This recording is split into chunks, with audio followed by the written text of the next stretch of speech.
There you go. Okay. Welcome to this session I'm delivering today for you on neurodiversity and mental health. I'm Julie. I wear a few hats. I'm a workplace wellbeing consultant. I'm also a mental health first aid instructor and a resilience and neurodiversity coach. I bring to this my own lived experience of being neurodivergent myself, late diagnosed with ADHD at the age of 44, so 3 or 4 years ago now. And really want to say that this session is a space for some curiosity, some compassion, where we explore how mental health and neurodiversity interact, overlap, and so on, and how potentially you can support, particularly in the workplace. We'll touch on that too. Things that workplaces can do to create a more neurodivergent, neuro-inclusive environment, particularly, and seeing the signs around mental health and the overlap too. So the aims of this session, I want us to, what we're going to do is explore the connection between neurodivergence and mental health. We're going to also look at identifying risk and protective factors. So what I like to call those protective supports, the strategies, relationships, environments that support mental health of neurodivergent people. And finally, we're going to reflect on what that means practically for organisations, workplaces, and any communities that you're part of, where what does an inclusive neuroaffirming workplace look and feel like? So with that in mind, how can being neurodivergent affect mental health? Well, the first thing I would say is it helps if we've got a bit of a definition behind that. Start with defining both. So what are neurodivergent conditions? I'm sure I'm preaching to the converted, you already know this, but just to pick up on some of the most common ones: autism, ADHD, dyslexia.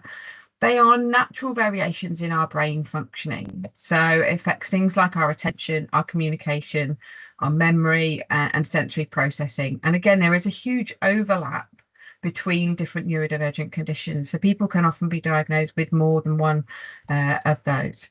Okay. And then when we think about mental health conditions, those are things like anxiety, depression, PTSD, and mental health conditions affect our mood, our emotions, and our behaviour. So you can see that there are often an overlap between the two, because those neurodivergent conditions and mental health conditions also affect our mood, emotions, and behaviour, but they are not the same. So I think it's just important to understand the distinction between the two. And the fact that being neurodivergent can have a huge impact on your mental health. So lots of things can impact. That can be our background, the way the fact the world is not set up for neurodivergent brains. We may have struggled to meet academic or society expectations, and that really takes an impact, takes its toll on how we feel. There's also a lot of stigma around neurodiversity, which can often lead to feelings of low self-worth, and struggles, social isolation, anxiety, depression, and so on. So just being aware of those different factors that contribute to our mental health if we're neurodivergent.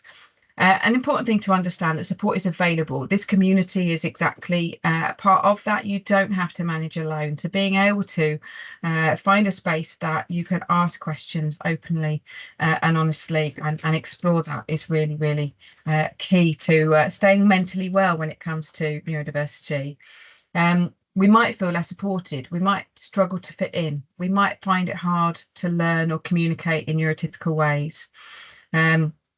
But it's important also to understand that people with neurodiversity experience these challenges, these struggles in their own ways. And it's important not to make assumptions or listen to stereotypes.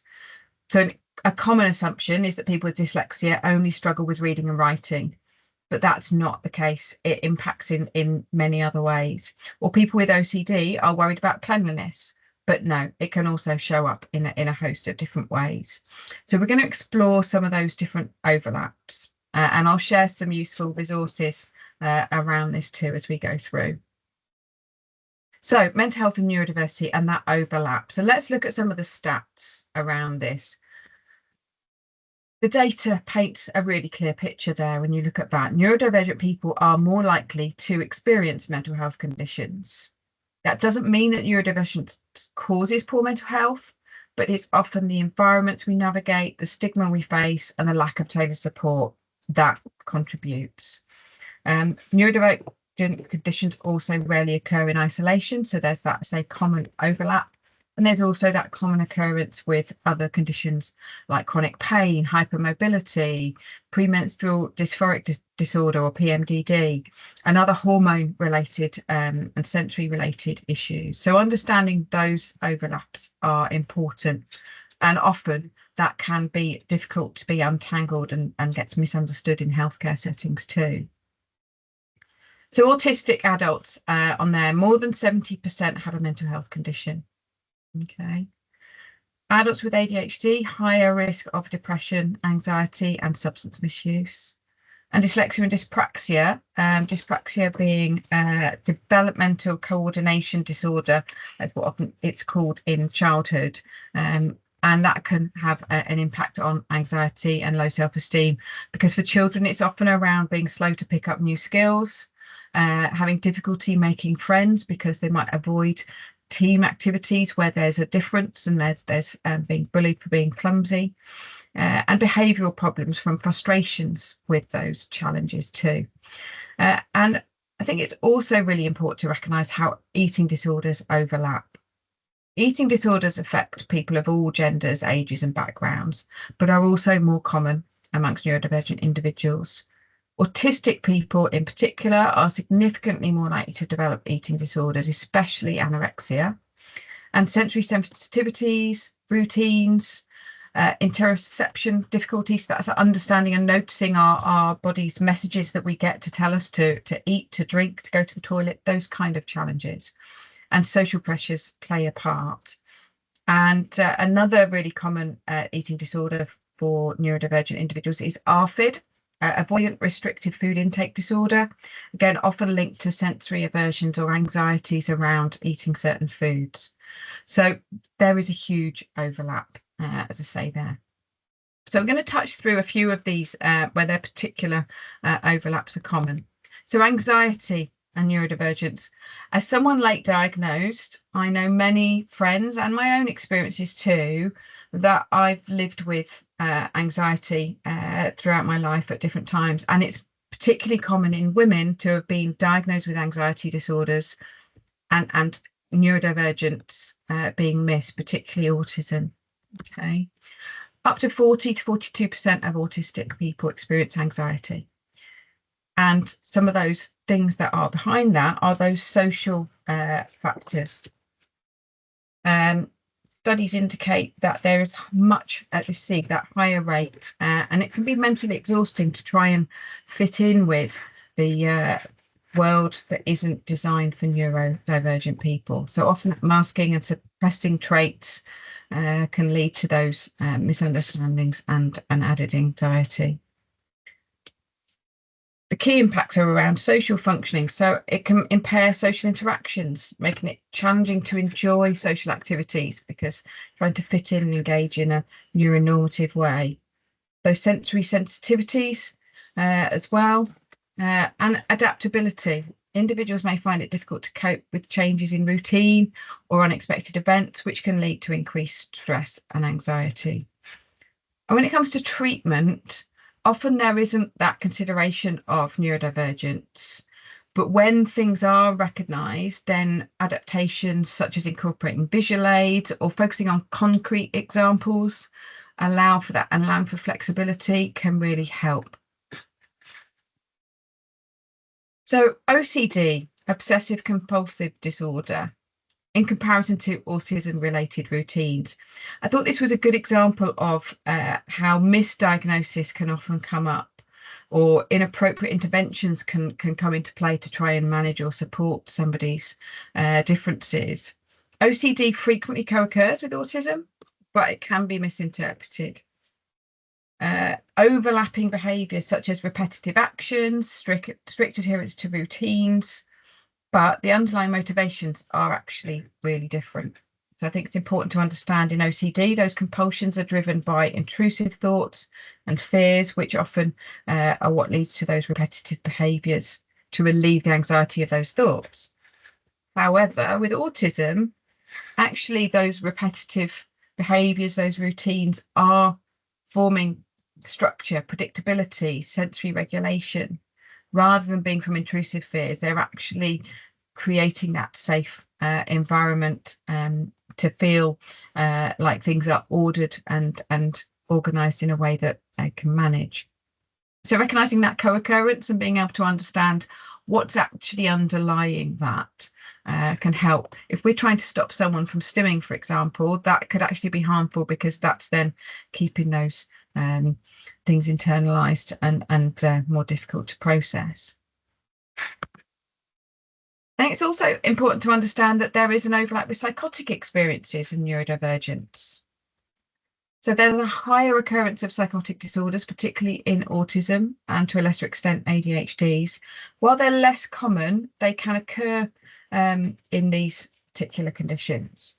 Studies have found that up to 34.8% of individuals with autism may exhibit psychotic symptoms such as hallucinations or delusional thinking. And I've got a few reference articles that I can share afterwards too. There's also an overlap between bipolar disorder and schizophrenia and autism, and also borderline personality disorder, which is sometimes misdiagnosed. So someone may have a diagnosis of BPD when in fact there is autism symptoms going on. So that emotional dysregulation, those interpersonal difficulties that fit the same criteria of BPD, but actually is really autism going on. So accurate diagnosis is really crucial, and often misinterpreting autism behaviours as psychotic symptoms can lead to people getting inappropriate strategies. And I've heard many people talk about being diagnosed with these sorts of conditions earlier in life, and then when later autism has been identified, being able to understand and manage autism has completely changed the way that they manage their lives, and actually these other conditions aren't apparent. And there's a really useful website I'm sharing at the end, which includes lots of misdiagnoses of these different conditions with neurodiversity. So this is just giving you a little snapshot of that. And I think this next slide, I just want to obviously pre-warn, I am going to talk about suicide risk and suicide rates. I think it's important that we recognise that this is part of the challenge of poor mental health and the fact that autistic people are significantly more likely to experience suicidal thoughts. So I'm going to share some stats on this slide. So do appreciate and take note of that. Autistic individuals 3 times more likely to attempt suicide. In children and adolescents, that's 28 times more likely to experience suicidal ideation compared to their non-autistic peers. And autistic adults are thought to be 25 times more likely to attempt suicide. And sources of this research is from Autistica and in the Lancet and the British Journal of Psychiatry. So just taking a moment to acknowledge what is a really difficult but important truth. That significantly higher risk means that from a workplace perspective, it's not just a health and safety issue. It is a matter of culture, of inclusion, and that duty of care. Because its drivers behind these statistics don't disappear at the office door. Workplace culture can actually play a huge part in that. And again, I've got some resources to help support understanding how to have those more difficult conversations around suicide with someone who is autistic, because again, that may need a different approach to a neurotypical approach. I've touched already on neurodiversity and eating disorders and the overlap and common occurrences of that. So again, I'm going to share some statistics. They're one of the clearest examples of where neurodivergence and mental health challenges interact.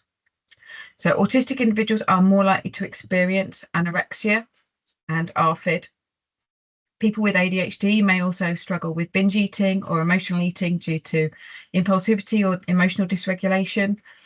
I know for myself, I can often find that I'm either eating out of boredom and need to get that dopamine hit and need to sort of some sort of sensory provision, but also I can completely forget to eat, and then when I suddenly do eat, I'm then eating more than I should, and all of those balances. So I definitely resonate with ADHD and disordered eating. And I have family members who I can identify with and resonate with ARFID as well, particularly around sensory difficulties. I want to mention here a couple of really useful resources to follow up on. You may or may not have heard of the BBC documentary by Christine McGuinness, Unmasking My Autism. She originally did an episode with her husband, Paddy McGuinness, around their children and exploring their children's diagnosis of autism. And it was in that first episode she was actually diagnosed with autism herself, and she went on to do a further documentary on this. And there she talks about her own relationship with food, and there is that overlap around that. What happens a lot of times is that eating disorders are identified as one thing, but when you've thought about autism and how that plays in, it contributes to that, and also then means that there is consideration to how that's supported. Another really insightful discussion is a BBC Radio 4 episode called of the food programme called Eating on the Spectrum. And that includes an interview with Heston Blumenthal and his own experience with bipolar disorder and eating as well, and how that neurodivergence can intersect. So again, I will share those resources afterwards. So what is there out there around neurodiversity and eating disorders? It's only recently that there's become more of an understanding, and there is the PEACE pathway, which is for eating disorders and autism developed from clinical experience. That's what PEACE stands for.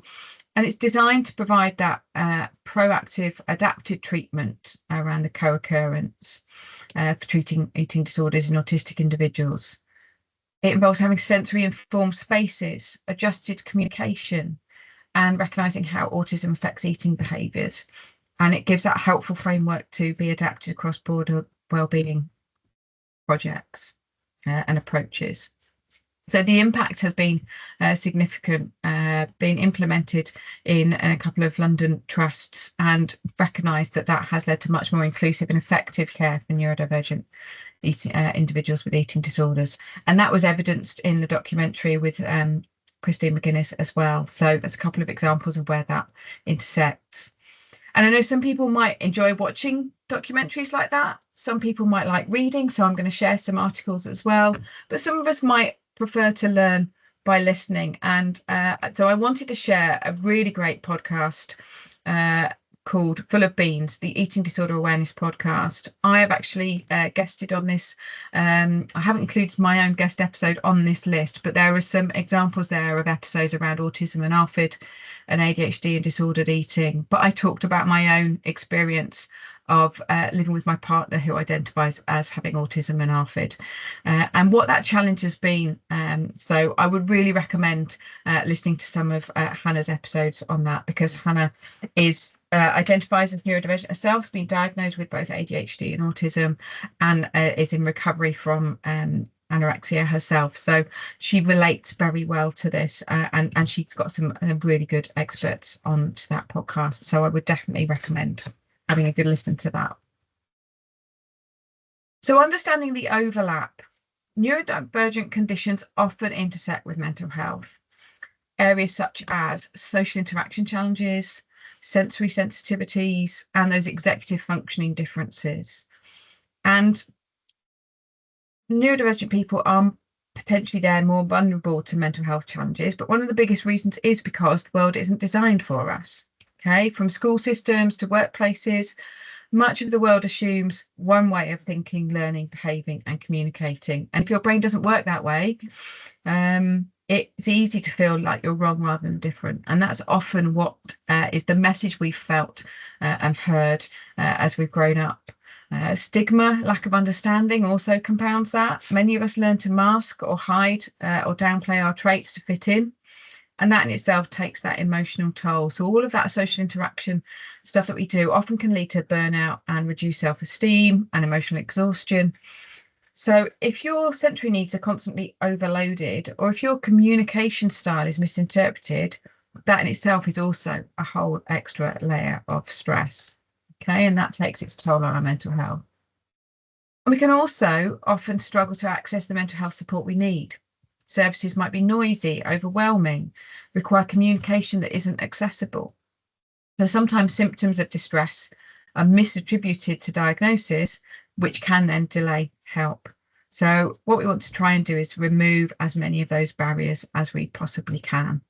And this is where things like workplace adjustments, things like coaching, can all really help, and thinking about the sensory spaces that we have and what we're expecting of people. So what are the impacts of unmet needs in the workplace? Without the right support, neurodivergent employees may experience chronic stress, burnout, anxiety or depression, work avoidance, low self-esteem. When workplaces aren't set up to recognise or support neurodivergent individuals, the impact can be really quite profound. Unmet sensory or communication or processing needs, combined with a lack of psychological safety, can gradually erode well-being. So what might look like disengagement or low performance is actually often a survival response to stress or burnout or chronic anxiety. On the flip side, affirming environments where differences are recognised, are celebrated, can significantly boost mental health and resilience. So if we think about how we can create those more inclusive spaces, I'm going to share some examples of that now. So creating a culture of inclusion. Some of the things that we can do. It isn't a nice to have, neuro inclusion. It is actually a mental health and wellbeing intervention, which we should be having as top priority in workplaces these days. Reasonable adjustment shouldn't be reactive or awkward to ask for. That's also a really important thing to understand. It should be embedded in how we work. So it's not something someone feels they are having to, they're special and they are getting extra special treatment. It should be something that's accessible to anybody and everybody, because the vast majority of adjustments will not just support a neurodivergent individual, they will support everybody.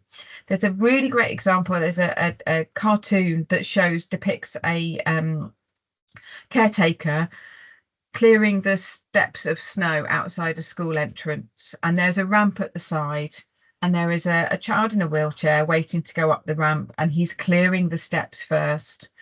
And actually the reality is, if we were to clear the ramp first, both the person in the wheelchair and everyone else could go up the ramp.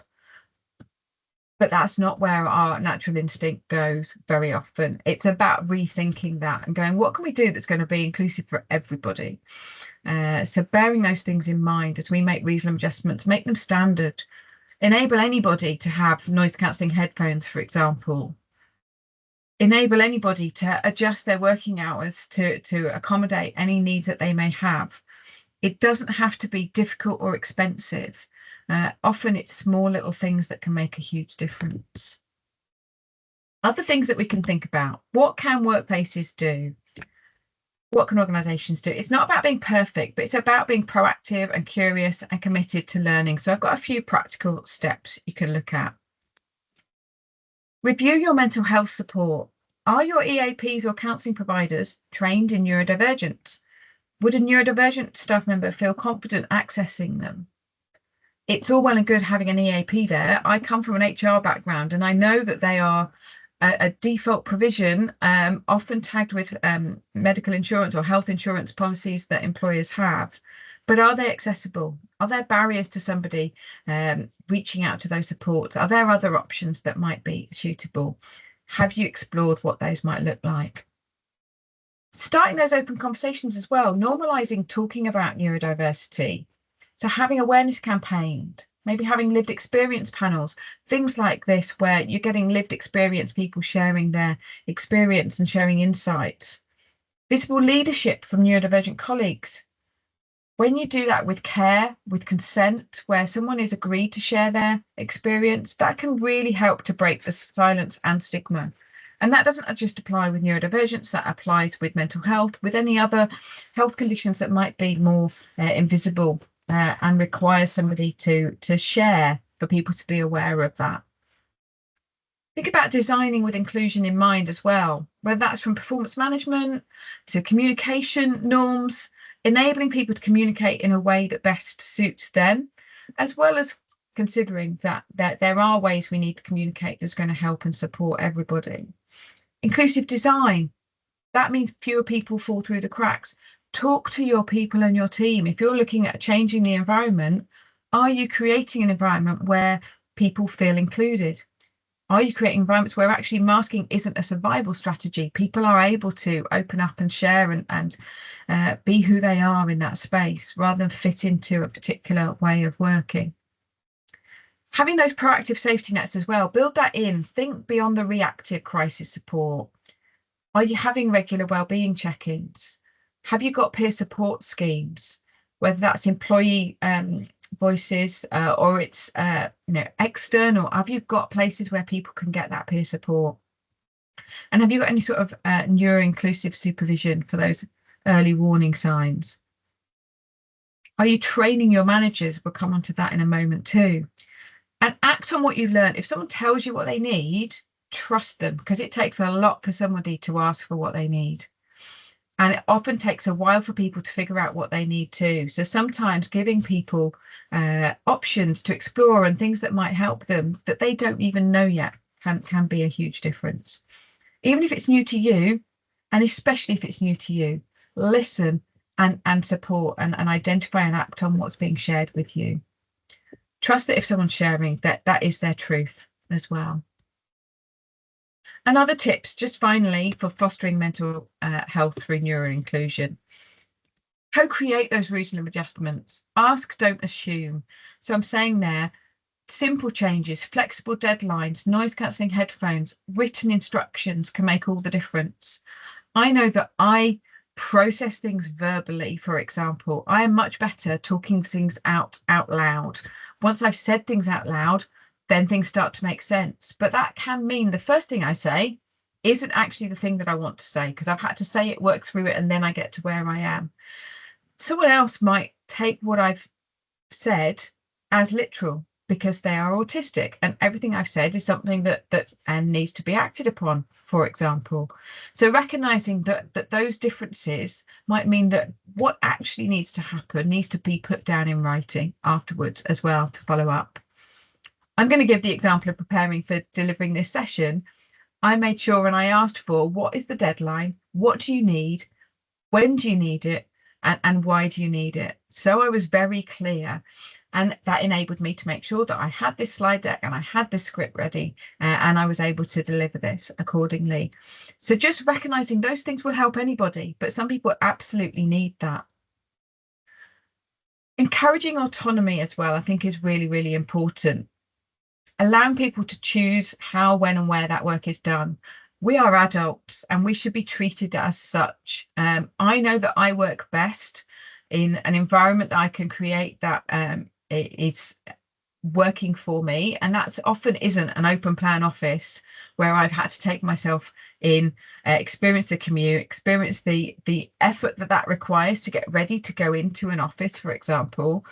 And that some of my best work will happen when I'm able to be in my own environment with my own music playing, my favourite mug, my dog by my side, those sorts of things, right? I know that that's not going to be applicable to everybody and every role, but just thinking through some of those things where are we forcing particular practices and behaviours because it suits the business, suits the manager, and actually it's not helping people create their best work and it's putting overwhelm onto the situation. Creating that psychological safety as well, and that's a bit of a buzzword that can be difficult to understand, but it's about an environment where it's safe to say I'm struggling, I do things a bit differently, and to be able to say what you need and not be afraid to do so. When you're empowered to say that without fear, it just helps people to thrive, in short. And then lastly, they're training managers to understand neurodivergence, because basic training can reduce that stigma. Just being aware that we all think differently. Neurodivergence is the fact that as a world and a species, no two of us are exactly the same. We are all different, but some of us have brains that are wired significantly differently to the majority. So it's just recognizing that and being able to create those environments. So the last couple of slides I've got here simply is some resources. So I've shared a few there. I touched earlier when I talked about the statistics around suicide. There is some brilliant free training available on Zero Suicide Alliance website. uh, around autism and suicide. So there is various different demographics, but particularly one around autism. So I would recommend you take a watch of that. It's about an hour long, but it really helps give you an insight into how to have those difficult conversations. If you want to start before that and potentially consider mental health first aid training, then of course that's something that I can provide. But I would recommend in the meantime that it's worth exploring that with if you have anyone in your life who is autistic, it would help you understand how best to communicate in those moments. The Peace Pathway for Eating Disorders, I put some information there because if you've got people in your life or yourself who's living with eating disorders, that might help you understand a bit more too. And there's also a reference there to the West Yorkshire NHS and the Dorset NHS Neurodiversity Hub. They've got some brilliant resources around how they're supporting neurodiversity within the healthcare system too. And I mentioned earlier about the various overlaps and misdiagnosis. So Neurodiversity Insights is a psychologist who specialises in the overlap of neurodiversity and mental health too. And she's got a brilliant series on misdiagnosis on her website. So there's lots of different ones that you can see in Venn diagrams where there's the overlap of the different conditions and exploring those in detail. And I mentioned Full of Beans podcast, so I've got those on there too. And those various different articles which reference the statistics I've shared, I'll provide as a separate resource so you can follow up. And if you want to do all the reading and delve into those stats, you can do more of that too. So just lastly, to bring us to an end, if you've got any key takeaways from the session, I'd love you to share those within the portal, within the community. Anything that particularly stood out for you, please do share and let me know what you found most useful. And if there is also an action that you would take off the back of this to support the mental health of your neurodivergent colleagues, friends, family, what have you learned from this that is going to make a difference, and what action might you take from that? And then just lastly, then I have just given you a slide there. If you want to connect with me, I hang out quite a bit on LinkedIn. I post very regularly on there. So I'd love for you to connect with me on there if you found this useful and you want to learn more from me. And if you want to connect with me on any of the other platforms too, my Instagram and Facebook and my website as well can be found through that Linktree link as well. So there we go. That's all I have to say on the topic of mental health and neurodiversity today. Hopefully you've learned and gained a lot from that, but thank you for taking the time out to watch this.